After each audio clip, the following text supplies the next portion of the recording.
नाज़रीन गिरामी अस्सलामु अलैकुम वरहमतुल्लाहि वबरकातुहू। सीधी बात के ताज़ा तरीन खबरों में आप लोगों का इस्तकबाल है। आइए सबसे पहले आज की सुर्खियों पर नजर करते हैं। कर्नाटक पीएम केयर्स को लेकर ट्वीट करने पर कांग्रेस सदस्य सोनिया गांधी के खिलाफ एफआईआर दर्ज। अखाड़ा परिषद ने वजीर आजम मोदी को खत लिखकर मंदिरों को खोलने का किया मुतालबा। शराब की दुकानें खुल सकती हैं तो मंदिर क्यों नहीं। लॉकडाउन में दुल्हा दुल्हन को नहीं रोक पाई रियासतों की सरहदें, बॉर्डर पर ही पढ़ाया गया निकाह। पीयूष गोयल का ऐलान, 2-3 दिनों में रेलवे स्टेशन के काउंटर से टिकट बुक करा पाएंगे मुसाफिर। लॉकडाउन के दरमियान हिंदुस्तानी शख्स रातों रात बन गया करोड़पति, जानिए कैसे। बीजेपी ने मजदूरों के घर पहुंचने की बेताबी का जाती फायदा उठाया, अखिलेश यादव का बयान।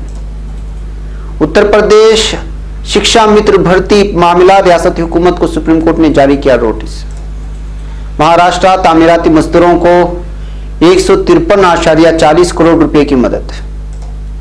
कोरोना वायरस ने ली अब तक के सबसे कम सिन बच्ची की जान, सिर्फ 2 दिन जिंदा रह सका नवजायदा। 10वीं और 12वीं बोर्ड के इम्तिहानात मुनक्किद करने की इजाजत। जवां मां के एक एक करके 3 कमसिन बेटों के टुकड़े कर दिए। बगैर मंसूबे के नाफिज किए गए लॉकडाउन से मुल्क को नुकसान पहुंचा, कांग्रेस का बयान। मोदी हुकूमत के साबिक सेक्रेटरी बराए मालियात ने उठाए 20 लाख करोड़ के माशी पैकेज पर सवाल। कश्मीर में जूम ऐप से तालीम जारी रखने की पहल नामुराद साबित। ऐ नौजवान, तुम इस वतन के मुस्तकबिल की जमानत हो, सदे दुकान का खुसूसी पैगाम। तुर्किश एयरलाइंस ने परवाजें बंद रखने की मुद्दत में तोसी कर दी। अल बगदादी का मुतवक्का जानशीन इराक में पकड़ा गया। अमेरिका ने ताइवान को असलहे की फरोख्त का मुआहिदा मंजूर कर लिया। नाज़रीन गिरामी अस्सलामु अलैकुम वरहमतुल्लाहि वबरकातुहू। सीधी बात की ताज़ा तरीन खबरों में आप लोगों का इस्तकबाल है। नाज़रीन, मैं अंसार अजीज नदवी आज की ताज़ा तरीन खबरें उसकी तफसीलात लेकर आप लोगों की खिदमत में हाजिर हूँ। तफसीलात में जाने से पहले मैं आपको इत्तला कर दूँ कि आज के दोनों प्राइम टाइम शाये हो चुके हैं, जिसमें अहम तरीन खबरों पर तबसरा किया गया है, वीडियोज़ दिखाए गए हैं। पहले वाली जो ताज़ा तरीन प्राइम टाइम है उसका नोटिफिकेशन भी आपको नहीं पहुंचा होगा।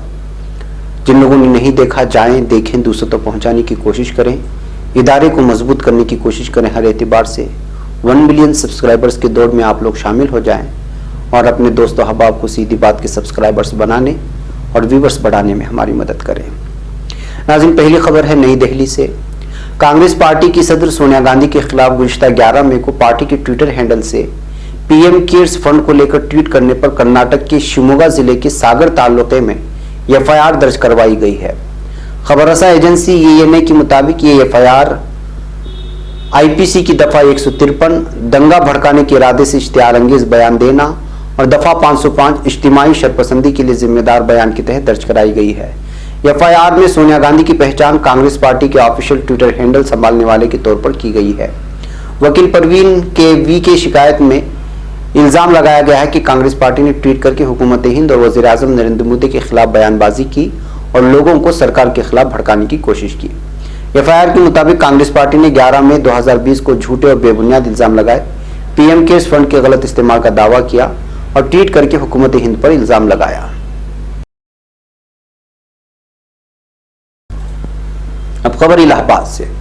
साधु सनतों की नुमाइंदा तंजीम अखिल भारतीय अखाड़ा परिषद ने मुल्क के बड़े मठों और मंदिरों को आवाम के लिए फौरी तौर से खोलने का मुतालबा किया है। अखाड़ा परिषद ने वजीर आजम नरेंद्र मोदी को बाकायदा खत लिखकर मंदिरों को खोलने की दरखास्त की है। अखाड़ा परिषद का कहना है कि 2 महीने के तवील लॉकडाउन से मठ और मंदिरों को भारी माशी दुश्वारियों का सामना करना पड़ रहा है। अखाड़ा परिषद का यह भी कहना है कि फंड की शदीद किल्लत की वजह से मंदिरों के स्टाफ को तनख्वाहें नहीं मिल रही हैं और मंदिरों के रखरखाव में संगीन मुश्किलात का सामना है। अखाड़ा परिषद ने पीएम मोदी से यह भी मुतालबा किया है कि जिस तरह लॉकडाउन के दौरान शराब की दुकानें खोल दी गई हैं, क्या मंदिरों को आवाम के लिए खोला नहीं जा सकता। दुकानें खोलने की इजाजत के साथ साथ अब मंदिरों के दरवाजे भी अकीदतमंदों के लिए खोले जाने चाहिए। अब खबर बिजनौर से। कोरोना वायरस के इन्फेक्शन पर काबू पाने के लिए मुल्की लॉकडाउन की वजह से जब दुल्हा और दुल्हन को एक दूसरे की रियासतों में जाने की इजाजत नहीं मिली तो उन्होंने अपनी अपनी रियासतों की सरहदों पर ही निकाह करके एक दूसरे को कबूल किया। उत्तराखंड के टहरी खोटी कॉलोनी के मोहम्मद फैसल की शादी बुध के रोज उत्तर प्रदेश के बिजनौर के नगीना की आयशा से होनी तय हुई थी। आयशा के अहले खाना ने बताया कि बारात बुध की रोज आनी थी, लेकिन लॉकडाउन की वजह से दुल्हा फरीक को उत्तर प्रदेश आने की इजाजत नहीं मिल सकी। उन्होंने कहा कि दोनों फरीक तय की गई तारीख पर ही निकाह करना चाहते थे, इसलिए इंतजामिया से इजाजत लेकर दोनों रास्तों की सरहद पर निकाह पढ़ाया गया। उन्होंने बताया कि इस दौरान दोनों रियासतों की पुलिस भी वहां पर मौजूद रही। अब खबर नई दिल्ली से। कोरोना वबा की वजह से मुल्क में नाफिज लॉकडाउन का आज 58वां दिन है। रेलवे वजीर पीयूष गोयल ने मुल्क भर के लोगों को एक बड़ी राहत देते हुए मंगल को 200 स्पेशल नॉन एसी ट्रेनों की खिदमत फिर से बहाल करने का ऐलान किया है। इन ट्रेनों के लिए जुमेरात से बुकिंग भी शुरू हो गई। इस बीच रेलवे वजीर ने यह भी बताया है कि जुमा से ट्रेन टिकटों की बुकिंग मुल्क भर में तकरीबन 1.7 लाख कॉमन सर्विस सेंटर पर शुरू होगी। वहीं अगले 2 से 3 दिनों में कुछ चुनिंदा रेलवे स्टेशनों पर जाकर मुसाफिर काउंटर से रिजर्वेशन करा सकेंगे। इस सिलसिले में प्रोटोकॉल तैयार किया जा रहा है।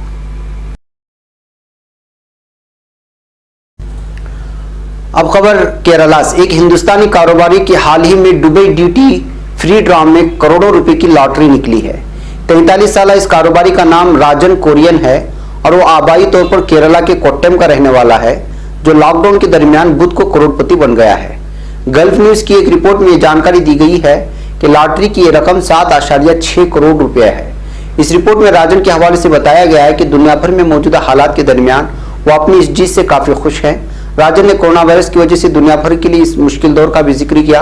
उन्होंने बताया कि गुज़श्ता साल अक्टूबर महीने से वो इस लॉटरी के टिकट्स खरीदते रहे हैं।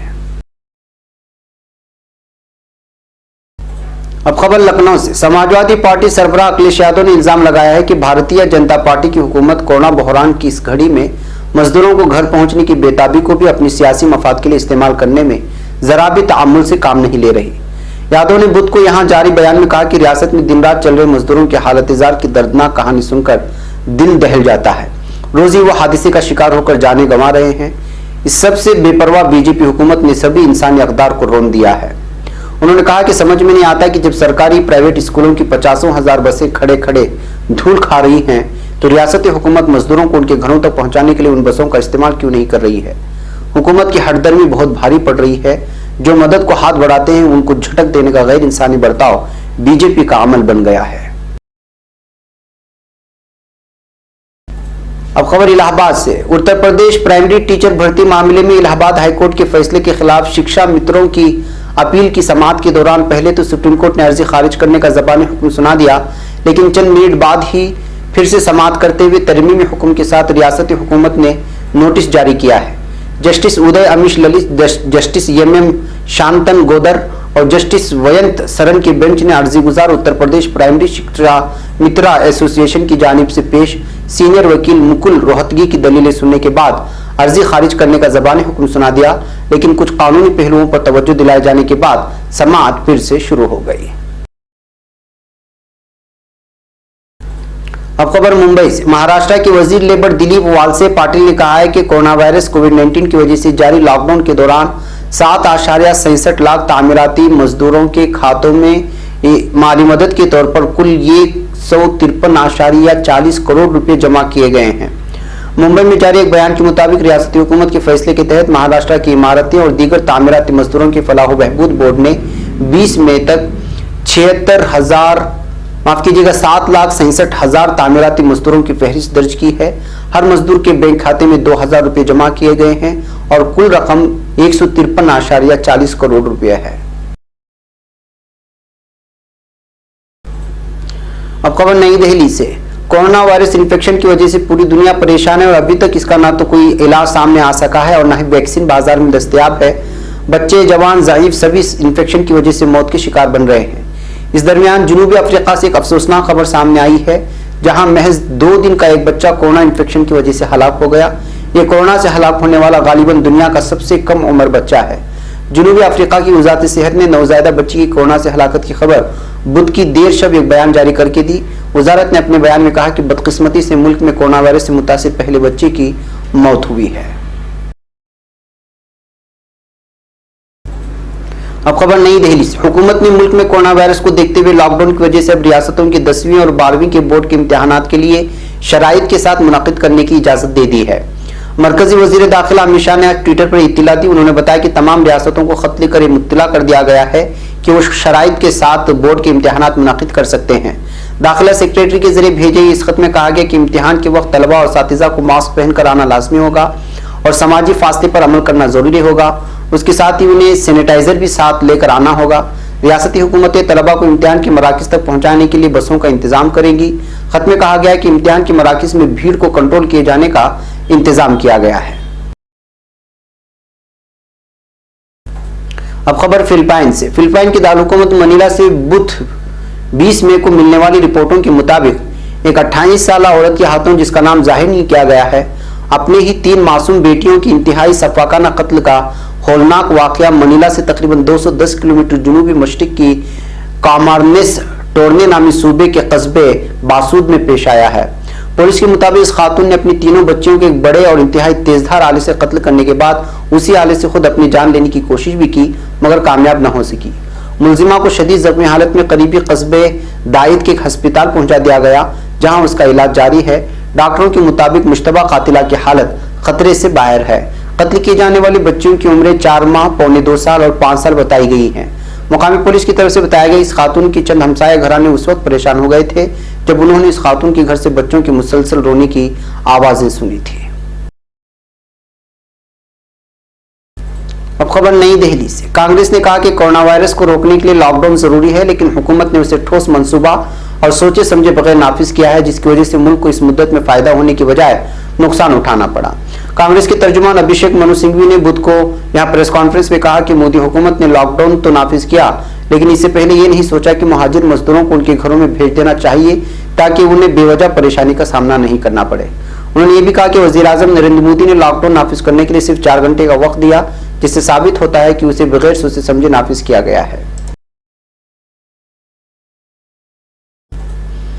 अब खबर नई दिल्ली से। कोरोना बहरान से निपटने के लिए मरकज की मोदी हुकूमत ने 20 लाख करोड़ रुपए के पैकेज का ऐलान किया है, लेकिन सबसे बड़ा सवाल यह है कि यह पैकेज काफी है मुल्क के लोगों के लिए और मुल्क की मईशत के लिए।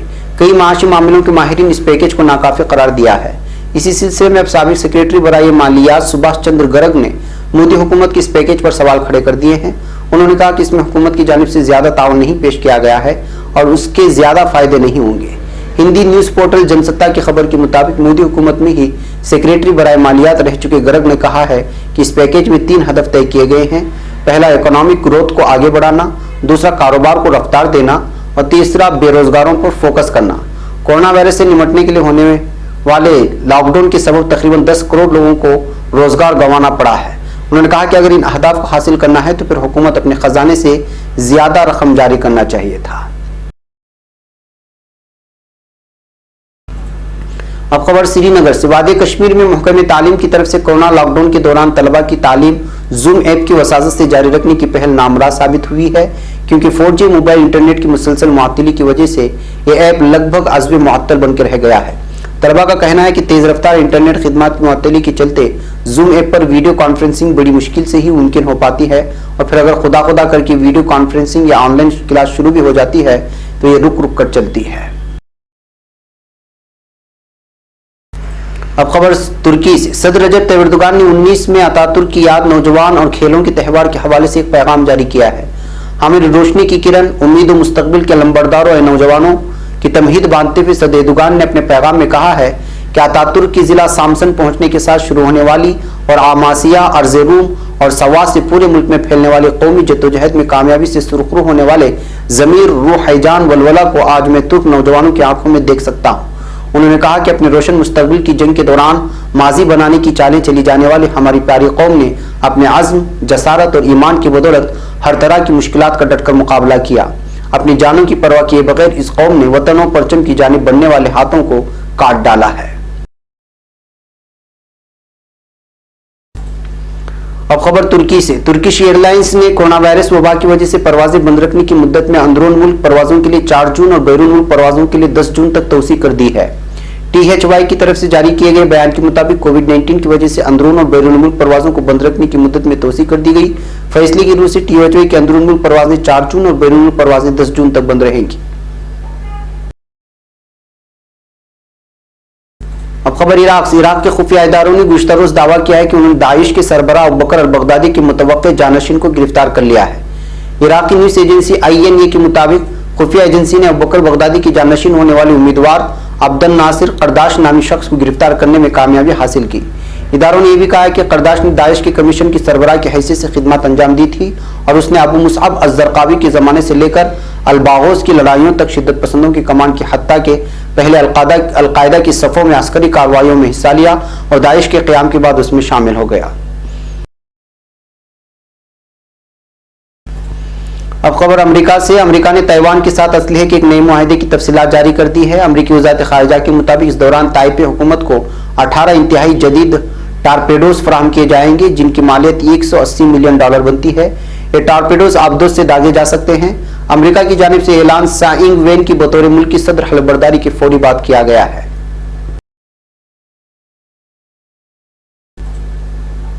नाज़रीन, ये थी आज की ताज़ा तरीन खबरें। अगली ताज़ा तरीन खबरों के साथ फिर आपसे मुलाकात होगी। हमारी पूरी टीम को यहाँ पर इजाज़त दें। अस्सलामु अलैकुम रहमतुल्लाहि व बरकातुहू।